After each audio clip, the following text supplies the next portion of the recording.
Chicago. How is everyone today? I am Winter Lake at winterlake.com. It's been quite an eventful day. I don't think I slept all that much. It was all day and all night and all day again. Don't know why that is. I just am up all the time. Been getting a few more emails in regards to dreams. We may be touching in on that today. May have a few callers too. I had a really good show yesterday with a friend of mine, Brittany Vipon. That was quite fun, talking about her haunts and what she's been up to lately. Although I did advise her not to go to Dubai, and I know she doesn't want to hear that, but I just don't think it's a safe place, although the big money is there. The big money indeed, you know. Probably end up seeing pictures of her on a camel riding around somewhere in the desert. I'm going to open my phones today, too, so if you want to call it 773-217-8344, that would be very nice. Just don't curse on live radio, because it's kind of can get me in trouble or violation. But Brittany was cursing yesterday, but you got to realize that, you know, I have a button that bleeps out a lot of different things that can happen in live radio. So what you heard streaming was not heard by the general public. So it's one of those things. If it be true that there are very few believers in witchcraft among enlightened beings today, it cannot be denied that thousands of highly civilized men and women as firmly believe in some indefinable relation between man and the spirit world, as in their own existence, while tens of thousands believe in such a relation between mind and mind. Indeed, the former class counts some very notable persons. Among its converts, for example, is Camille Flammarion from the 1800s, the distinguished scientist. He positively declares that he has had direct communication with hundreds of departed spirits. And the Reverend Savage, pastor of the Church of the Messiah in New York City in the 1800s, is reported to have announced himself a convert to spiritualism, to his congregation, and to witchcraft. The true explanation for all these different beliefs must be sought for. We think deep down in the nature of man, which is much the same today as in its relation to the supernatural world, as it was in the days of our fathers of bigoted memory. In reality, supernatural elements exist to a greater or less degree in all of us, and not merely human agency can pretend to fix its limits. And witchcraft is the fastest growing religion today. Everyone I speak with has let go of the old church relic and letting it die. And it's quite not surprising to me that it is happening on as fast a scale as it's been occurring over the past 100 years. A lot of people are seeking new enlightenment, new things to carry out and fulfill their lives spiritually. And these things generally, the way I view them, for example, black magic chooses you. You don't choose it. And I think the same can be said of witchcraft. But there is a fine line between a girlfriend and a stalker, as I am getting text again, and I have to turn off my telephone in my diatribe about witchcraft. But I am having a series of odd dreams that I'm kind of invoking and playing with. And I was posting some of it, but I didn't post all of it. And it talks about, I think the dream indenturedly has to do with witchcraft. I was athirst. I drank from a well. A night hag approached and said to me, "You drank from my waters without asking permission. And now you carry a curse, and the only way to break this curse is to answer a simple question." And then I was trying to figure out, okay, so I woke up and I had this night hag approach me with this, weird, odd thing. And I felt so parched, and I was in this dark forest, and she was really like one of these hardcore witches. Like, you've got like your sexed up witch, whatever, all,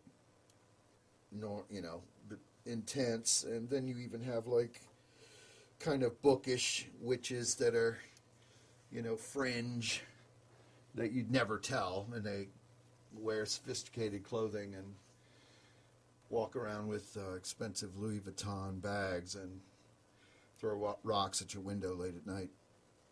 But this type of witch is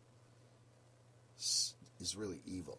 This type of witch is evil, and in my dream I could not reconcile it because I'm trying to weed out really negative intent in my own life. But this evil witch I could not get a handle on. So again, I went back to sleep, and the dream continued, and the hag was around again, running around in the woods, and I was trying to catch her, and I was like, okay, so if I have this curse on me, what does it do? And she said, it sows dissension. And I said, well, I'm very good at dissension. I said, I'm pretty nifty with witchcraft stuff. That is kind of my crowd. Obviously, I'm having a radio show based on supernatural, witchcraft, occult, and paranormal, and anything else I really want to talk about, my own show. And so I'm not really an expert. I don't think there are occult experts. But in my dream, I expressed to this strange, odd apparition, this gnarly hag creature, and she was really like a nasty one, like a nasty one you wouldn't want to be around. She had like the whole green thing going on, but not green face, but her skin was really just kind of wore out or even kind of rotted, and her teeth were rotted, and she had like a cool hat though. And she finally said, well, in sowing dissension, you still need to answer my question. So again, in my dream and in my consciousness or unconsciousness, I'm trying to get to the bottom of what this witch wants. So I'm saying, well, what is the question? What is the question? And then I woke up. I could not get to the bottom. I couldn't get to the answer of the question. And indeed, some questions don't go answered and whatever. And, we all don't always get our way, as human beings. We want to run around, and we want to think that, it's our existence is supreme in the elements of the world and such, and that, it has to be fair for us. Well, life isn't fair. Black magic and the use of witchcraft has made life somewhat leveled for me. It's made it somewhat fair to a certain extent in a lot of the satanic circumstances in which I deal with in our earth. And you've all heard my diatribes about Satanism and the earth and what I really think is going on. But I decided to sit down and analyze my own dream, which is a rare occasion. So I think it's time from this little dream that kind of surprised me. Took me, a little shock, a little bit too vivid, a little bit too much color. I couldn't really wrap my head around it. I couldn't manipulate it. I couldn't get the answer. So I looked at what the wood symbolized. The wood symbolized doubt. So I thought that was doubt. So what am I doubting? So I was analyzing that. The well where this water was, and it was icy cold, and I was trying to really analyze what the water was. It was really clear. It was really pure. And we've all heard of the Sacre, the Sangreal, the Grail, and we're finding this new enlightenment, new hope, new youth, vitality, and vigor through the juxtaposition or use of the Grail power. Arthur, whatever, was enlightened once he drank from the well. However, not the well, but the Grail. And However, in my dream, I didn't really get much enlightenment, but I was seeing it that possibly there is enlightenment. I don't know why, but I just felt thirsty. And indeed, when I woke up from this dream, I felt, I was kind of thirsty, and I was drinking, not alcohol, but whatever, I drank something. And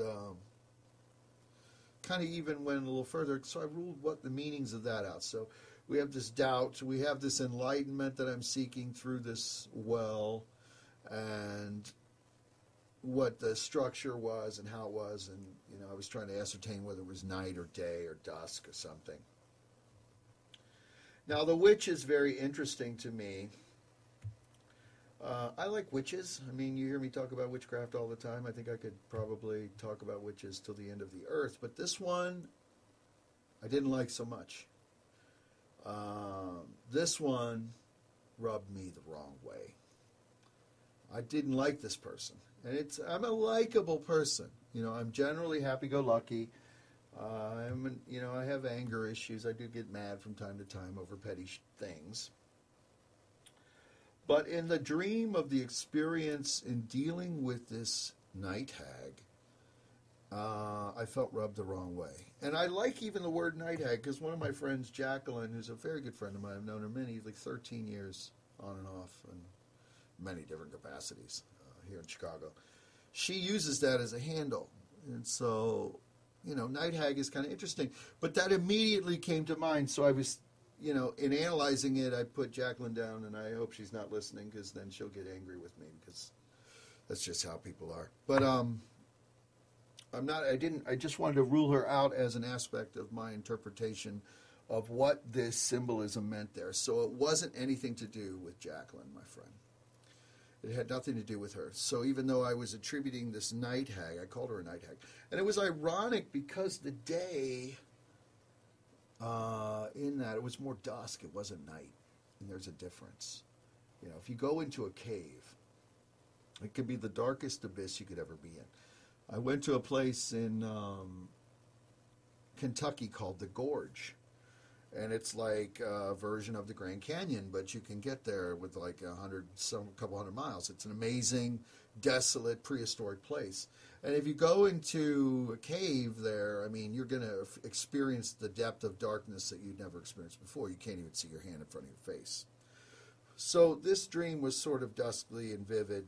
The night hag being ruled out as a personal friend or associate or anything like that. And we have this witch that is rubbing me the wrong way. So I didn't like her. And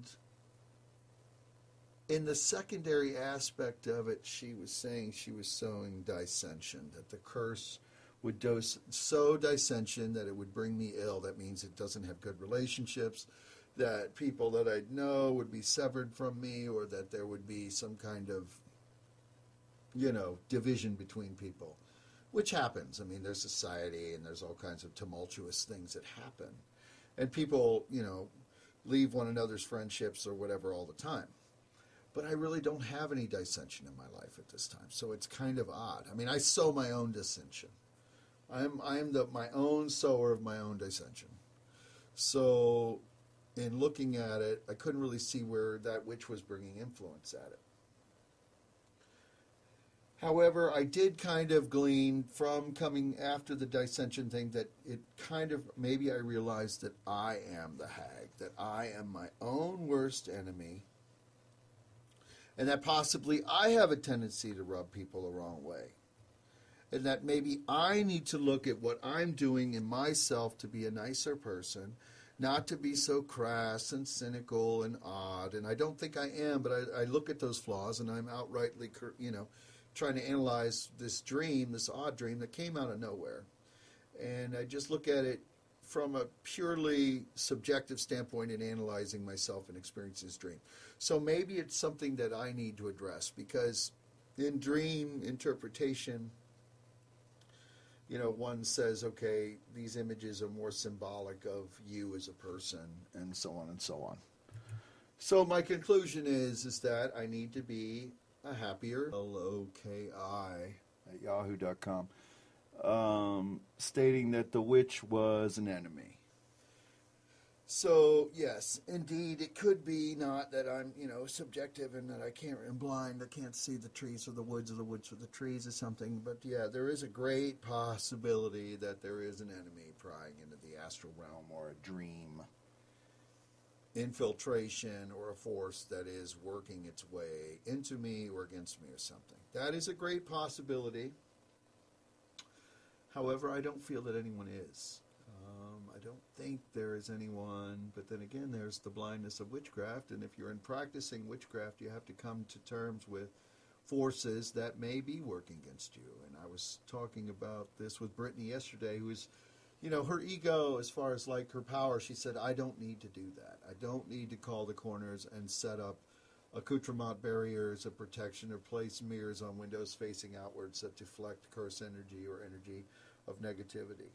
And I've got that ego too. Her and I are aligned in that aspect, and it's hard to admit that, hey, there is a possibility that someone is trying to put a curse on you or cast spells against you. And I think it'd be a constant, especially if you're dealing with in the arenas of the occult. And, people get stepped on, they get jealous, they get into bitch fights, it's trying to herd cats and all this kind of thing, or somebody wants to be a leader. I don't want to be a leader, and I don't want to herd cats, and I don't really care about anything like that. But I do have kind of a strong ego, and I do get upset over the most petty things, but large things can, roll off me like water.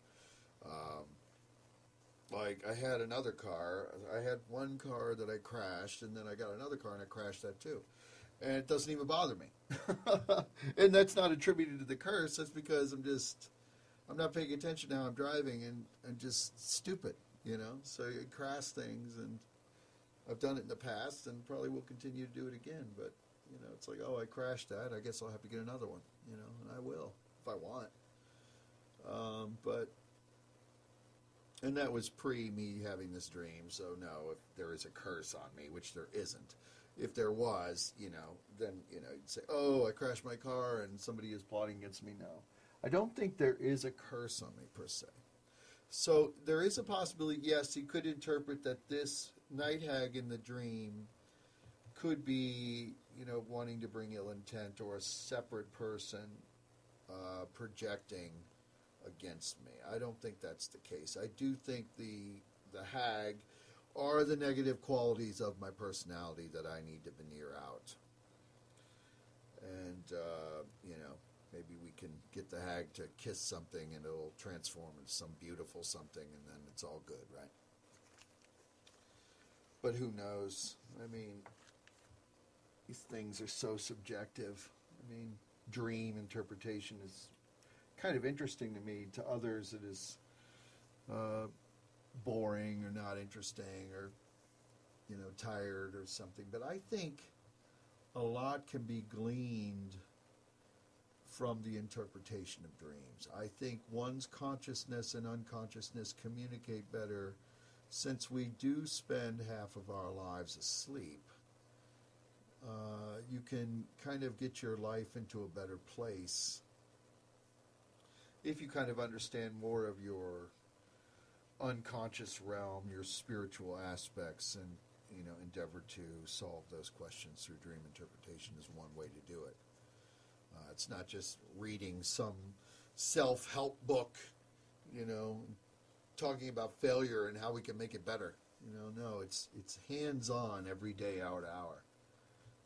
Just like Jim Morrison says, day to day, hour to hour. Yesterday I referenced the Belaskin House on the radio. And I talk about stuff so offshot that I don't realize that not everyone, in our listening audience, the 833,000 residents or whatever, and the people that are streaming live with us don't know what the Belaskin House is. The Belaskin House is in Scotland, and I went and visited it in the 90s. It's really nice. It's on the southeastern shores of Loch Ness, where that famous monster snake creature is supposedly at, and I just think that's all really ridiculous. I don't think there is a Loch Ness monster. I don't know, though. I probably won't go swimming in there anytime soon. Thing would probably try to get me, you know. You'd probably see the Loch Ness Monster floating around out there. See it come up, this little dragon head or something. I mean, what? I don't even understand what that's all about. There was some guy who died on his deathbed who said the Loch Ness Monster took pictures of it or something. Then he said he made it up, and I don't know. I don't see how he could make it up. The little dragon head sticking out of the water. Well, anyway, this house, it's more of a mansion. It's very nice. And it's still privately owned to this day. And it was a place that was utilized by Aleister Crowley. And he was the one that really made it famous, although others came along. We'll talk about those in a minute. But the Belaskin House, it's like near the village of Foyers. And the village really doesn't like the house at all. If the village had their way, they would probably burn the place down. And it's actually had many attempts to burn the place down. And I don't blame them, because there's been some major, black magic ceremonial activity going on in there. Due to the fact that Aleister Crowley, and Crowley does rhyme with holy, even though Ozzy says Crowley, I can understand why he does, because he's British. And what a lot of people don't know is, they want to create some kind of thing where they're saying, Crowley rhymes with holy. I did that, actually. I don't know where it came from, but that's just me saying that. But they're coming down on Ozzy because he's like, he doesn't even know how to say Crowley's name correctly. It really doesn't matter. I don't worship Crowley, although I'm kind of an expert on Crowley and his situation. I've written screenplays on him and know about his offshoots and his wives, and that's actually more fascinating to me than Crowley himself, is more that the people that were around him at the time, like Faraday and some amazing people. But in this house, he had this inheritance, and he wanted to achieve a black magic ritual. And a lot of people say, Aleister Crowley, he wanted to develop his own religion, Thelema, and so on and so on. Well, he did. That's true. But he was also a Satanist. And people don't want to believe that. They look at it as lower magic. But I'm going to tell you that anyone with their own selfish intent who is going to say, do what thou wilt shall be the whole of the law, is exerting satanic idealism. Do what thou wilt shall be the whole of the law exhibits the idea that I can do whatever I want, no matter what. And, the other types, they say, as long as they harm none. Well, you can't do everything you want without harming anyone or bringing your own intention, And that's where I'm true to my own ideology, being a black magic practitioner. I say that if I want something, I will get it. And I usually always drive the car. I'm always usually the decision maker. I don't necessarily want to be. It's hard to match me if you have. But I'm usually driving the car, and I usually step on people all the time. It's just the nature of the business, especially in Hollywood.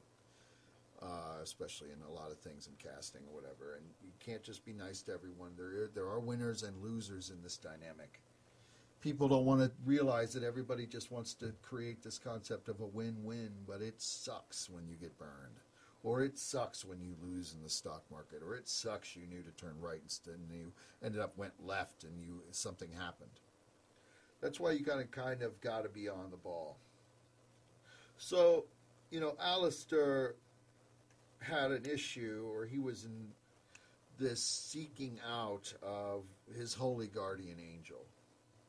Now, this is where it gets interesting, because I don't think his holy guardian angel was anything but Lucifer himself.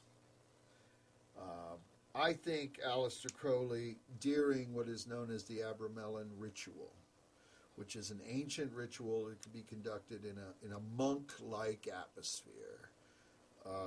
This ritual was conducted at Belaskin House. This is the purpose as to why he purchased this house, which made it grand. It was predating the appearance of the Loch Ness Monster, which is so fun to me, because I want to see a Loch Ness Monster.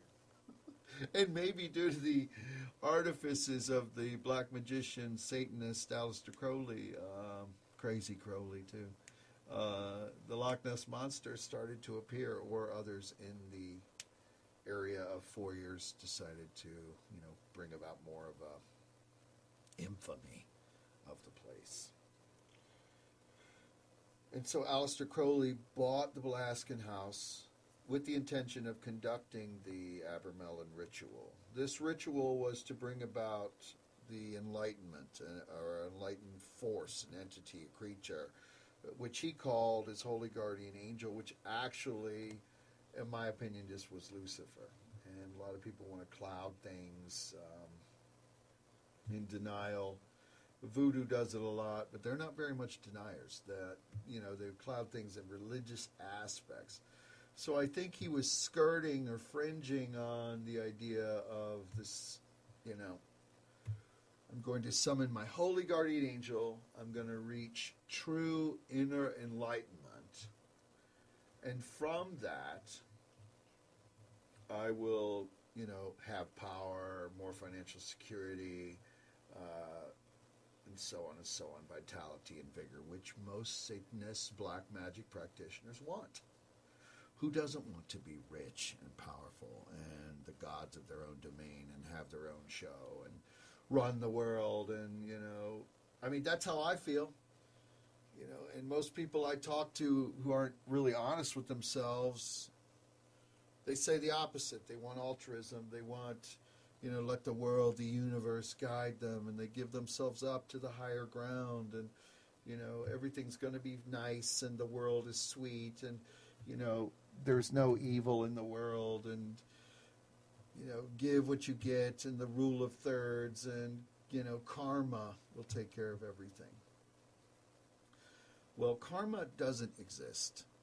Karma is a herd lie. It is a herd conditioning lie that is told to slaves to be obedient. There are many factors behind this conditioning, and it needs to be stamped out. The herd lie of karma, if it did exist, the world and humanity would have been eradicated long ago.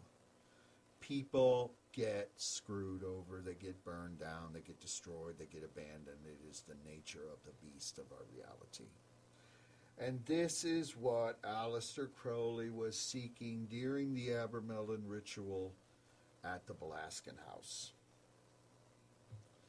He purchases the place, he goes there, he sets up shop, he prepares this entire ritual, which is very arduous, a lot of intensive study, incantation, certain words in Latin and Greek, and so on and so on. And he's going down these stages, and there's fasting, and there's all these kind of other things that have to occur in order to put yourself into the right mental space in order to bring about your Lucifer, your inner Lucifer. And while he's doing it, he's having a lot of life turmoil, which is constant because, as the demons start to come out, and there were demons as he was summoning, and he had gates and circles and chalk, which we talked about chalk yesterday. He had chalked in and salted and used all these things. He had a sand bed placed outside the door so he could see any entry and exit people. So if he saw odd footprints in the sand, he would know that there was people or something near the door. He was seeing weird, bizarre footprints. True enough, maybe he was on mescaline or some kind of narcotic that enhanced this experience. But this ritual is to take place within 90 days. It could be as short as 30 days. However, once you start the ritual of the Abramelin, it must be taken all the way to fruition. So it's not one of these things like in our lifetime where we can just start and stop it. Okay, we're in it for 6 months and we're going to quit it. Hit it and quit it, whatever. Not with this ritual. Every day is a daily Adventist in order to accomplish the bringing about of some kind of Lucifer, to developing the power, the enhancement to become one with the darkness that is inside you, a satanic Luciferian enlightenment. That is what the achievement of the Abramelin ritual is, in my opinion. And I've written diversified versions of it. I've printed them in all of my 8 different texts, which are grimoires of the occult and Satanism and black magic. And you could probably find different variations of it there. And that's not even to speak of the Karanzan ritual, which I've written in regards to deserts and things that we will discuss later in regards to Aleister Crowley and his groundbreaking work on the summoning of the Great Destroyer and the devil himself, which is awesome, in my opinion. Amazing work on his part when he was brilliant when he was on it. He was brilliant when he wasn't high on heroin or when he was not being stupid. And I think if he were alive today, he would say I was being stupid. And I probably wouldn't hang out with Aleister Crowley. It would probably annoy me. Not saying that I'm a purist, but, or maybe I am. Maybe I am a purist. But in his regard, I think he failed, and he failed because once he started the Abramelin ritual, he allowed other aspects of his life to intrude and nonsense to occur with some woman and some other crazy, stupid things that had nothing to do with the achievement of his own inner enlightenment that he did not need to deal with. But he stepped out of the Abramelin ritual in mid-phase, and he thought he could put it on hold to go handle some of this ridiculousness in his own life that he was dealing with. There was Mathers in England who wanted him to come there and try to take back this thing for the Golden Dawn, and there was a woman who was trying to steal the files out of the whole place, and Mathers is an individual who actually was the one who deciphered the Abramelin ritual for him. So there was kind of stupidity on two parts. Mathers says, Crowley, come to England, solve this problem here. Crowley says, I'm in Belaskin House in Scotland, and I am conducting this ritual. Mathers is still pushing him. Crowley should have said no, because that is where his life changed. One moment in a person's life changed, then Aleister Crowley's changed right at that moment. When he decided to embark on the Abramelin ritual, satanic black ritual, which is the summoning of Lucifer within, or bringing about a personage within your own enlightened force, what he called a guardian angel, that is where he erred. And that is how people do themselves in all the time. And his life went wrong from then on. He broke his ritual, he broke his fasting stage, and he went to England, and he was assisting this man Mathers to taking back, their temple or whatever they called it, taking back whatever they wanted to have as far as the Golden Dawn at that time from this woman. And from that time on, Aleister Crowley was haunted by demons and dark forces that he could never get a handle on. Because once he broke the gates and the barriers of perception, which released the Abramelin gods and the darkness into his life, he did not handle it well. And hence, that is why he was destroyed. And he was destroyed. He was self-destroyed because he began to delve harder in heroin. He couldn't get his handle on his life. His marriages were falling. His marriage was falling apart. And then he was so obsessed with sex, and he was one thing after another. And that's where I feel that he really lost a lot of his credibility. And also, that is where the hauntings of Belaskin House began. And from that time, after Aleister Crowley failed in his search for his Lucifer, the Belaskin House took on a whole darker shade of evil. And it's been haunted ever since. And it's still very haunted. And you're probably not going to go inside it because it's been owned by very rich people, one being Jimmy Page, Led Zeppelin's lead singer. Amazing Crowleyite individual. I've discussed Aleister Crowley with Jimmy Page and so on and so on. That doesn't mean ego. That's just an exchange of letters with a famous person. It's been going on for years because we have the same similar interest. Jimmy Page of Led Zeppelin later bought the Belaskin House, and he was trying his own Abramelin ritual within it. And he was very much into Thelema, which was the ideology built and constructed by Aleister Crowley. And I'm not sure if Jimmy, during that time, was able to achieve his ritual, because right when that happened, I think one of his drummer, John Bonham, or somebody died. So once he was beginning to dabble really hard in it, at least according to some of the little things and fringes that I've been able to pick up from him, he felt that he was bringing a shade, a darkness, a curse upon him. And that is what happens when you delve into the black magic. Winter Lake at winterlake.com. On this foggy Chicago day. It's been very cold. I think it's been 20s for weeks, and then today it decides to be 50. And when it decides to be 50, I guess it gets foggy and kind of nice out. I was walking along the lake last night. It was really kind of cool. Not really doing anything too nefarious.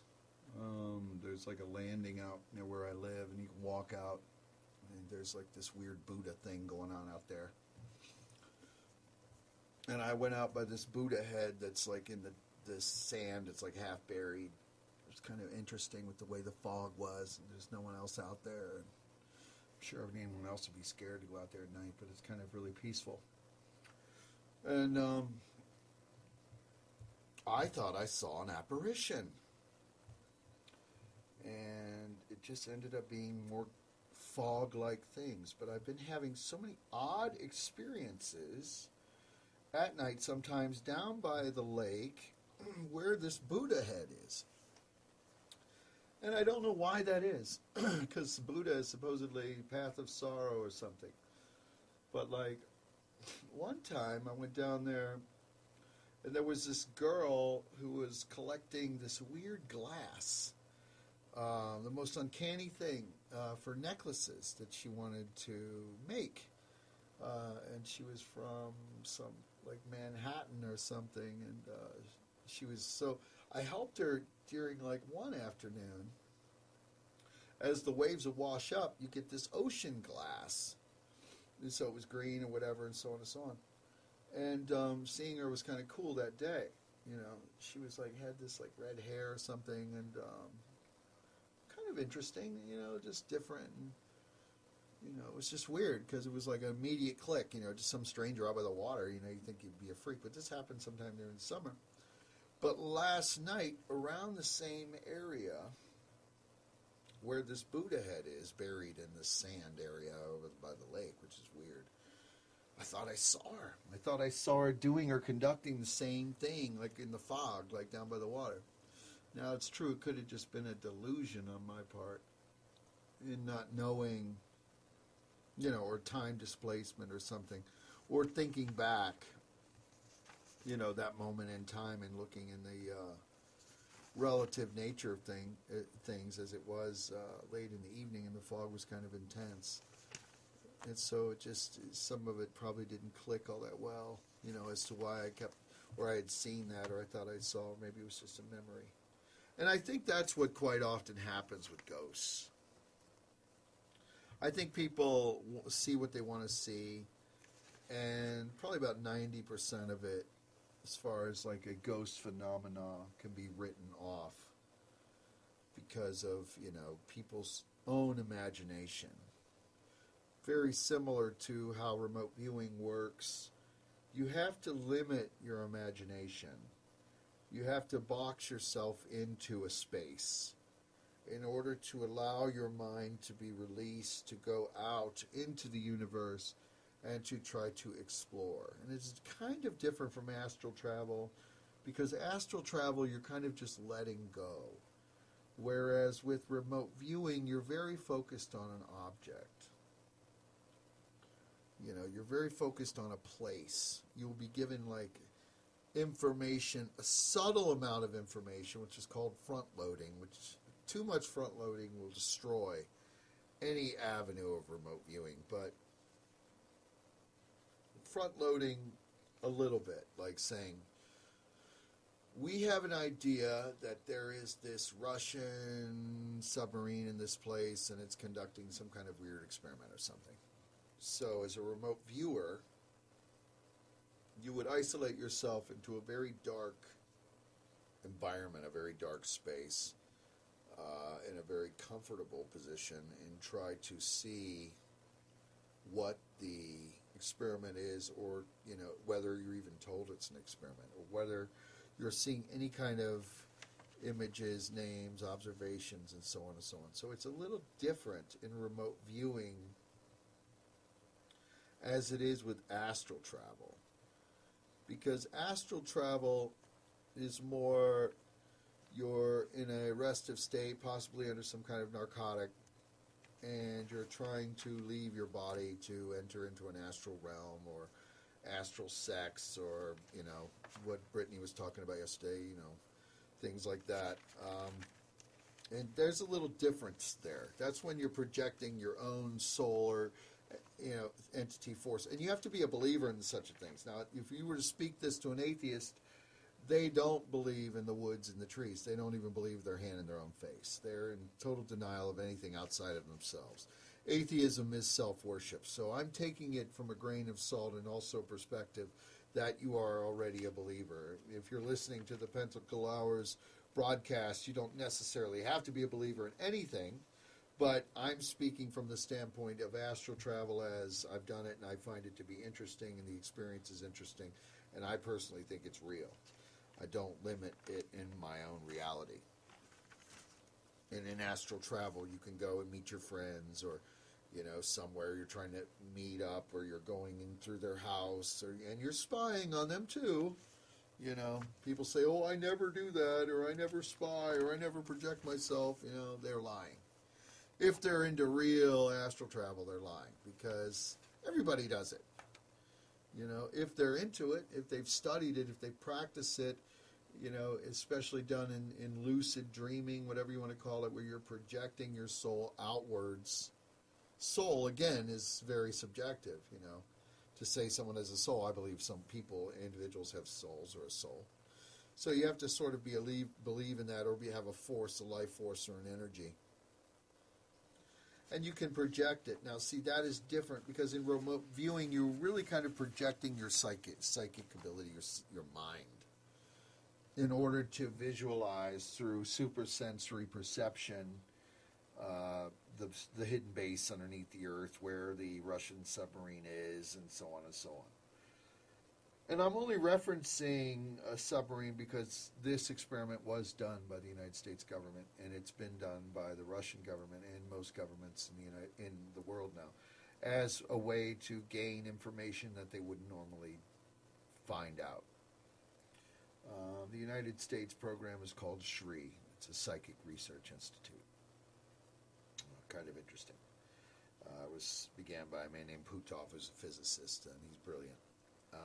And so they are conducting psychic spying and programs and stuff to find out information about things that they can't glean information from their flying eyeballs in the sky, being the electric eye of the satellite superpower that is constantly under surveilling us, and the Venture program and the tracking program, and then, you know, the NSA stalking program, and the GPS phone systematic control program, where they know where everybody is and all this and that.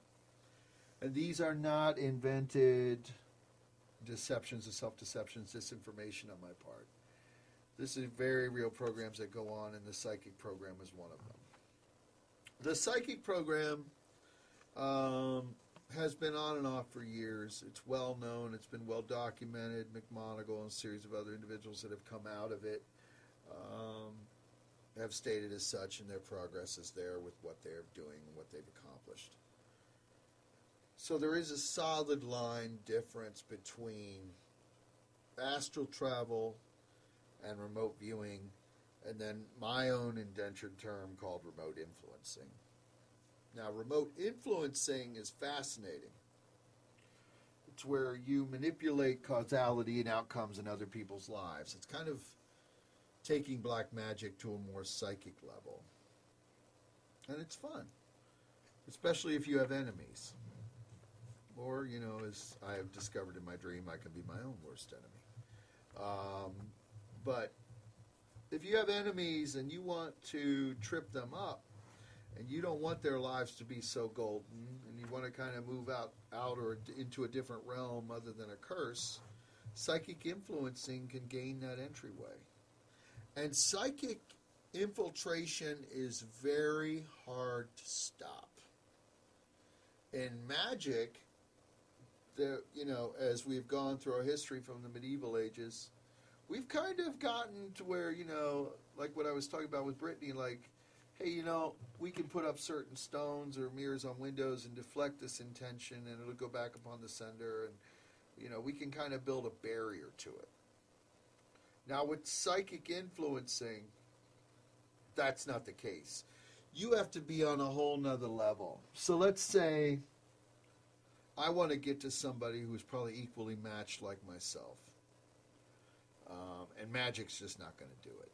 You can curse all day as long as the day is long and knock till doomsday. It's not going to happen.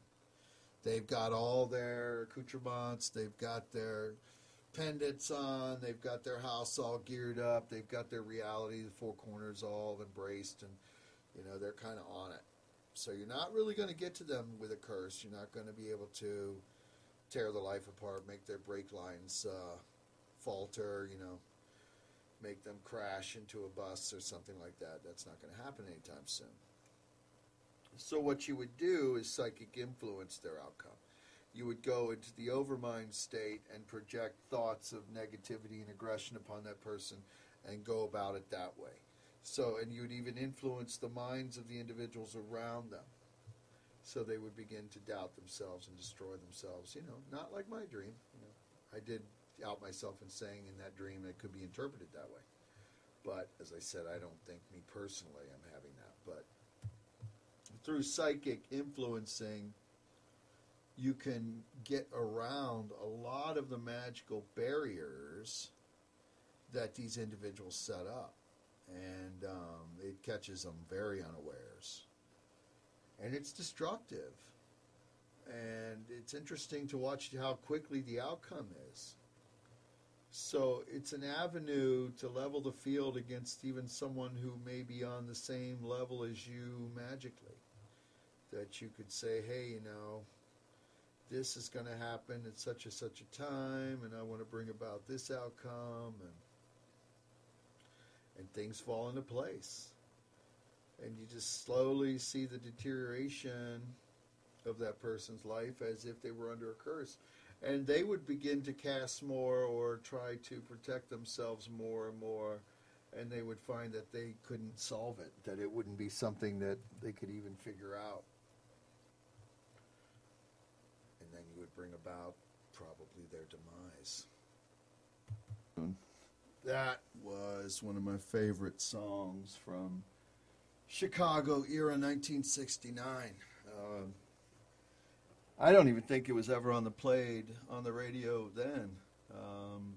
Live radio now with Winterlake, winterlake.com. But Jinx Dawson, who is a satanic black witch, now lives in Indiana, back in '69, did an album called Coven. And she's alive and well, very cool lady. Put her in my book as one of her images from that era. '69 psychedelia, Mercury label. And they were really into their Satanism, witchcraft, and black magic. And I think she was only like 17 at the time or something and was singing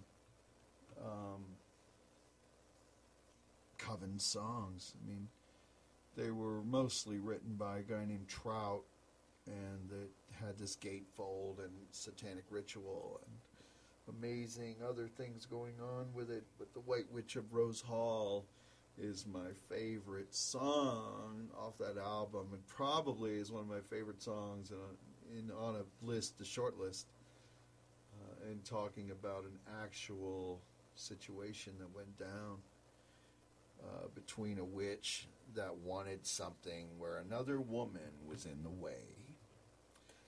And so this woman known as Annie wanted to get this other woman out of the picture so she could get with this dude. Now, I have no idea why really you'd want to go to that level. I mean, if somebody doesn't want to be with you, they don't want to be with you. Or if they've been scared off or whatever, they don't know, they can't rationalize, or they're conflicted, or blah, blah, blah. Then just let it go, but not for the White Witch of Rose Hall. her ego or vanity is just too much, and the devil she could call. And I think she could, probably. She probably could call the devil. I know Jinx Dawson probably can. I don't know if Jinx is listening on AM 1710. I doubt it. Maybe she'll pick this up on the podcast or when I upload it and go, you know what, Winter, you really are bringing up some old 50-year-old things that really don't matter anymore. You know, maybe she's a changed person. I don't think so, though. I haven't really checked in on what's going on with Jinx Dawson these days, you know. Not really a super famous performer, but one of my personal favorites, and that's what my show is all about. It's what I want to do, and who I find to be favorite. I'm not interested in super rock gods or something, although I may talk with, people in that genre that I find interesting. Like Jack White, I might have him on. I love his label, Third Man Records, and I do like his bands that he's signing right now. They're really cool. And he's really the only one doing any kind of label work. I don't think he's making any money on it. With downloading being as voracious as it is, it's really tearing apart the music industry or making it very hard for musicians to make any kind of incentive to survive, and I think downloading needs to stop. That's my opinion. It needs to stop.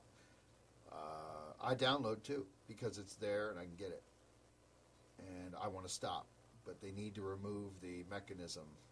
They need to take out the SoulSeek, the Pirate Bay, and all this stuff. And it'd be very hard to do because, they've got it set up as file sharing. But guys like Jack White can't make a buck selling a record. And a band gets tired, they can't tour their whole lives away. You can't tour constantly. It wears you out. You need to have financial backing through the sales of your records. That's how you can do it. There are other ways to do it through appearances in selling liquor and advertising and so on and so on, but even that is limited. And I think that downloading is really kind of hurting a lot of musicians today, or turning away from the entire industry. I think if downloading would stop, it would put another cog in the machine of our economy and would help it move forward. It would also advance amazing musicians that I've seen and who I like, and they would do exceptionally well. It would give them more incentive to write more. It would give them more incentive to perfect their work. I'm a musician. I play around and I dabble in it, but I'm going to probably do something a little bit more serious here over the next month. I'm going to, there's a full studio stage and everything I could ever want here in this AM 17 studio, and it's all at my disposal. It's amazing that I have that, and I'm so appreciative to have it, and I'm going to make the most of it during this time together. And you never know, our time could be short. You never know. So that's why you have to be carpe noctem. You have to seize your opportunities as they come up and make it happen. You have to develop your work, and you have to perfect your work. And I talk with a lot of musicians, and they're on the way out, or they're quitting, or they're 1 foot out the door, or they're trying to get a boyfriend or a girlfriend. And I'm like, you're going about it all wrong, man. What are you even doing it for? What do you want? What's the point of that? What, so you can be in with somebody and be out with them in 6 months or whatever, and you're not doing anything just because you can play guitar? You got to be doing it for a real reason. You got to have to be doing it for yourself. But, or whatever. We can't always be Kiss Alive, too, Can't all be big rock gods that's all our intent is just have sex with hundreds of women or whatever. But that, that may be a thing, too, whatever. But I do like Jinx Dawson in that work at Coven they did back in 1969 on the Mercury label. I wish they had stayed in the genre. What happened was, after they put out their whatever quote-unquote devil worship album or satanic album, they started to do all this other kind of nonsense. Even though I listen to it and it's folky, it's interesting or whatever, but it's nowhere near the quality and interest that was held at that certain aspect during that album. And I think there was at least one or two more that needed to come out that were in that genre. Instead of beating on some kind of Billy Jack nonsense or, some other thing that was going on for them, because they were very talented. And they could have really, done more in the witchcraft genre. And they could have been a Black Sabbath, and that was what they were aspiring to be. But possibly there was a schism in the band. I think there was talk about that where Jinx did want to go in that direction, wanted to keep it, going down the path of darkness or into witchcraft or whatever. And the other people in the band were like, no, let's lighten up, or somebody told them some nonsense, and, we have to tone it down, and we're going to do, more stuff along the lines of commercialization of our product. And this is what's going wrong with music as well. Because, a great line out of a Pink Floyd song is like, oh, you're awesome, you're amazing, and everything's fine. Oh, by the way, who are you? Who's Pink? And that's what's happened as well. So you have, along with downloading, which is decimating any incentive for any musician to make any money, which they should rightfully make, you have this ridiculous still attempt of commercialization in the part of things that, like, oh, can you change this lyric? Or, you don't have to say die. Can't you say live, And I think that's really kind of a downfall of it. But probably if downloading was stopped and people were put back in the position of like, hey, we've got to buy our music again, it'd be a pretty amazing country. It'd be a pretty amazing world, and we'd have ton loads of new great musicians coming out and writing more and doing more. .com. It's really nice to be with you tonight. Don't know what the day is, and I don't know what date it is, but I know it's around 5 o'clock or something. Probably not even the right time. So that's not really a good host. I don't even know what the correct time it is. You don't really get a traffic report on Pentacle-Hours, and you don't even get the right time. But I do talk about the 1800s quite a bit, don't I? I have no idea why. It's just been a fashion or something, or fetish or something recently. I've been researching heavily on the 1800s and witchcraft in that time and UFO sightings, which I find interesting. So that's my current update culture, time, reality, infotainment thing for you. I did receive an email saying that I stated that Belaskin House is currently owned by Jimmy Page. That is not correct. I did not say that Belaskin House, and Belaskin, or however the pronunciation and correction, is currently owned by Jimmy Page. It is not. He sold it because it was haunted. He had been there several years. He is an Aleister Crowley enthusiast, and he sold it, I think, in 91 or something thereabout. I was communicating with Jimmy Page and things in the 80s and the 90s. And that just gauges how old I am. But I am an antique. I don't look like an antique. But, yeah, no. Jimmy doesn't currently own the Belaskin House. It is still in private hands, and it's renowned to be haunted. And I know that the town of Foyers really would want to do without it, or the Loch Ness Monster. But I don't know. I mean, maybe I should do a show on the Loch Ness Monster from Scotland. Maybe the studio would fly me out there, and I could do a live broadcast to try to locate the Loch Ness Monster. I think all I would do is hang out with my friend Jenny Butler and drink booze and ride around the lake on a rowboat or something. And she's probably listening across the water and laughing at this right now. She's a funny woman. But I don't know. I don't know if there's a Loch Ness Monster. There's other sightings of these other odd creatures coming out recently. These people are holding a giant sea snake or something, and They're saying it was a monster from the radiation of Fukushima transforming the creatures, the little sea creatures, into giant monsters. And I think that's great. That makes life interesting. Because the boredom of going from cage to cage and the traveling like a little rat back and forth or in your little 2-mile circumference of where you live gets kind of tedious. And I think we need to view things outside of the bubble of our own reality. And if a sea monster is floating around near the Fukushima plant, maybe that would make life interesting again. And maybe it would eat some of these ridiculously stupid people that are, wandering around our planet, that are overpopulating it with more stupid people.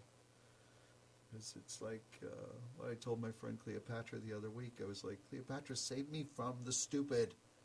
Save me from the stupid. I think the ultimate sin is stupidity. My sins are obviously satanic sins, and stupidity is the top one. They're different from the regular, normal sins, but they're still, in my opinion, considered sins. And we'll go into sins or what are considered sins another time, but it's interesting about the monsters, though. I think there was a sighting in Canada from a monster, or in New York or upstate New York. They were saying there was some kind of sea creature up there. There probably is some kind of remnant of odd sea creatures that we don't know about that are in the earth or under the ocean or something. I mean, the oceans take up vast amounts of space, and it would be hard to really rule out anything under there. I mean, you could have a whole nother life form that exists on a whole nother reality down there. Because we are kind of our own little furry creature, mammal, evil, Satan, whatever up here, and, down in the water there could be a whole nother life form. And many believers of UFOs and aliens or Atlanteans or, there's even a temple dedicated to that. What am I saying? It's headquartered here in Chicago. They worship Saint Germain, and they believe that the Atlanteans live on the bottom of the ocean, and that they're influencing mankind, and that Saint Germain is alive, and that he goes through all these different reincarnations, and he brings about great change. And it was brought about by this fanatic, this crazy zealot. And I hate to use the word crazy because I'm crazy too, but Miss Prophet. And she's got this massive building in downtown Chicago. Beautiful, right down the street. It's not massive, but it's pretty tall. It's a skyscraper. I mean, it's not a skyscraper, but it has 20 floors to it. And it's right down near City Hall in Chicago. And they turn on these weird lights. And I went in there once, and there was like this Swiss lady in there, and she wore all these white robes. And she's like, be one with us and come and be enlightened and everything. So I was like, yeah, why not, So I went in there, and it's called AIM Temple, by the way, if you want to look it up or join or become a member. I'm sure they would. Well, they don't take calls, and they're really weird, and I don't know why they opened the door for me, but they did. They buzzed me in. Because I just walked up and buzzed in. I didn't even call. And so I went in, and I said, hey, I'm just kind of curious. And so walked into their temple room, and they got this big Saint Germain guy in there, like a picture. He looks like Jesus. And there was a bunch of other people in there, like wearing these white robes, and I was like, "Wow!" It was like the orgy going to break out any minute or something, or what is this? And they were really into it, and they began their whole process of inviting me back at a later time to an actual thing. And I said, "Sure." So I went back there during the special event that they were holding to convert people. And so you go in, and they right away, they do all the things that a cult would do. They coddle you, they make you feel one, they follow on your insecurities, they ask you innumerable questions, Do you feel whole? Are you happy? These other scenarios and things that even I ask people, and I'm trying to stop asking because it's so ridiculous. Are you happy? I mean, who's happy? But these cultists utilize these terms and psychological cues to bring influence on people. At the AIM Temple in downtown Chicago. And I think the AIM Temple, that's their only base now. Because Miss Prophet kind of went crazy, and a lot of people don't know this, but she thought the apocalypse was going to happen, and she's deceased now, and it's sad. Because they just like weird, eccentric weirdos. And she got it in her head that they were going to build this underground bunker to save them from the apocalypse. And I don't know when that year was going to happen or what that was going to be. And I don't even know if a lot of this is even publicized. And no, I never joined AIM, but I just stay in touch. I met some people, and they were kind of cool, and they managed to stay in touch with me. They're clearly zealots and brainwashed or whatever, but that's fine. But they were telling me that they were building this massive underground complex and that all the money was going to build this end-of-the-world scenario bunker for their salvation. And a lot of the people, the members, got turned off or they were waking up to Prophet's insanity. And I think from that, what I would call apocalyptic debacle from the zealot, people got turned off. They left the cult in droves. I think there was a big drawdown in the members. People didn't contribute as much money, and things kind of went south for Miss Prophet and her cult. And I think that the building in downtown Chicago is all they have left, or it's their headquarters. And that's kind of sad because, there was an interesting person, was really into Saint Germain and thought that the aliens were going to, or not aliens, she's not a Scientologist. She is earthbound. Although, I don't know, she's kind of encroached on alien talk too, because I've seen some stuff with her and she's talking about aliens too. Maybe she totally went off the rocker later. She clearly was on a rocker. Even in the 70s she was on a rocker. But I think in the AIM Temple, she felt that the Atlanteans were more her speed. And I'm Winter Lake at winterlake.com. I hope your afternoon, evening, rush hour hope your day is doing well. Play a little Lucifer's Children for you there. And I do love that band, Electric Wizard. I've seen them in concert all over the country, and they rock. I enjoy their message. Even put them in a couple of my books and mention. Really get along with Juz Oborn, a good friend of mine. I could never take the stage like he does and play this droning death metal music for hours. He just loves it. I think my ears would be blown out. I think his ears are long blown out. But that's what happens when you're a rocker. I mean, he's beyond rocker. He's just drone king, and set the foundation of a lot of other great bands that are coming out right now, that have been come out since 2009, since the date. Not that I'm saying anything odd or that I'm egoist, but at the same time, around that time that I put out the Satanic Paradigm, there was a shift in reality for us, witches and black magicians and people that are into the occult. There's been an onslaught of power and shifting force in our direction for us, by us. And it is going to continue at an exponential rate since 999. And we're not talking about that ridiculous politician. We're talking about times of change and times of current manifestation. And as we enter into 2014, it will still increase. And by 2020, it will be a self-evident reality of satanic singularity. So it's an amazing time to be alive, even though a lot of us are downtrodden or feeling tired or broke or in the rat little race running around from one place to another in their cage. There are things to look forward to. as we transition further along on our great path, our great left-hand path to satanic liberation and witchcraft, enlightenment, and all the other things that are there in occult for us. Because the time has come to put an end to Christianity and Islam and bring about a new satanic liberation over mankind.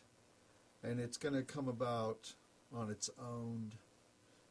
The death of Christianity is already self-evident, but Islam, being the pestilence of the world, needs to be eradicated from the face of the earth. They are the greatest harbingers of death and destruction against freedom that exist on the planet, and anyone that wants to go find out, go hang out with them. Go hang out over in their wasteland countries that are rubble, that sell their children down as slaves and pour acid on them, that keep women from being educated, and they're enslaved like cattle. Go hang out with them and go wear your little burqa and run around and be a part of their pestilence and their decay and their nonsense. Because they will take you and they will cut off your head. You are not a convert. Just like the ancient times when Vlad Tepes brought the sword against those people, whatever you want to call them. They're not even people. They're just Muslim scum, in my opinion. And it's my show, and I can say it because that's how I feel. They are against everything that free-loving people want to bring about on the planet. And there are marginalized aspects. They say, oh, we're peace-loving and all of this. But if you read their doctrine and you see it as their literal phase, and you know how these fanatics can be, if you read their doctrine, it clearly states that anyone who is a non-believer will be put to the sword. And that is their intention. And there are zealot countries with theology, theocrats involved, which are theocratically controlled by their religion being Islam. And it is a concern for free-loving people all over the planet, at least for me, being a practitioner of what I'm into. But what I'm into is not what everybody else has to be into. And I don't really mind having a good argument on the subject. I can't get anyone to really debate me. I've tried. I've tried to get Muslim fanatics to debate me. I've tried to get people to debate me on my own personal arguments of altruism and evil, and I've found that nothing can really stand up, and I really want to be challenged, and it's hard to find that there's anyone around who can really bring it to me and say that, hey, you're wrong, and I can prove it. And that the way you're going with things is kind of out there, and what you're talking about is not accurate. But I don't get it. I get a bunch of just, oh, yeah, I don't know, man is evil or whatever. And they break down, they bend, and they just crack under the force and the intensity of my argument. And I would love to have someone call or debate me and tell me how great Islam is. And I will perfectly be ready to come back and say this and this and this and quote thousands of years of philosophical understanding on the topic.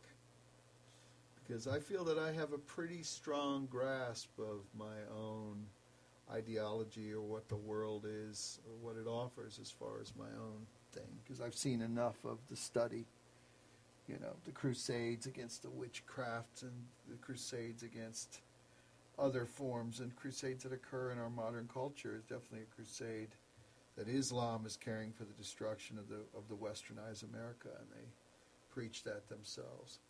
And I think Satanism and witchcraft is a bulwark against Islam, and I think it will be the last stand when the radioactive winds of the apocalypse do blow, because Iran is pulling a good hoodwink over this country, which is fine, because this country is kind of a joke too. I don't really have any kind of leanings towards any country. I'm just into my own country, my own power, and my own self-indulgence. And the Islamists have their own ways of doing things. And probably within our lifetime, a nuclear assault is going to be brought about, where they're going to have some kind of suitcase explosion somewhere in a North American city, and it could be Chicago, right where I live, and that would be kind of interesting. Maybe I'll be broadcasting, and a nuclear weapon will go off, and that will be the end. You never know.